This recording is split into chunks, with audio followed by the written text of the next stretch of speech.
এই দেখো বন্ধুরা, 3টে ফুল কিন্তু এখন ফুটে গেছে। আর এই দেখো আগের দিনের যে ফুলটা, এই যে সেই ফুলটা, ওই যে গোড়ায় যেটা দেখতে পাচ্ছ ওটাই হলো ড্রাগন ফ্রুট। দেখেছো বন্ধুরা, এখানে অনেক আছে। দেখো ফুলটা ফুটেছে, আমি পরাগ মিলন করবো। এই দেখো এখানে দিয়ে আস্তে আস্তে এই ছোট যে ফুলটা, এই ছোট ফুলটার উপরে দিতে হবে। এখানে আস্তে আস্তে এরকম যে এটা রেণু আসবে। এই দেখো এটা রেণু, দেখো সাদা সাদা মনে হচ্ছে, হ্যাঁ ওই রেণুটাই এরপর অল্প অল্প করে দিতে হবে।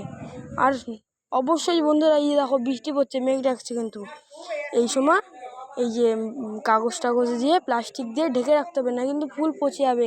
দেখেছো বন্ধুরা, এই যে এরকমভাবে দিতে হবে। এই দেখো মেঘ ডাকছে কেমন, দেখেছো, এরকমভাবে দিতে হবে, তাহলে পরে কিন্তু হবে। এই যে গোড়া থেকে যে ফুলটা ওরকম। পরে আবার দেখা হচ্ছে, টাটা সবাই, আর সবাই ভালো থেকো।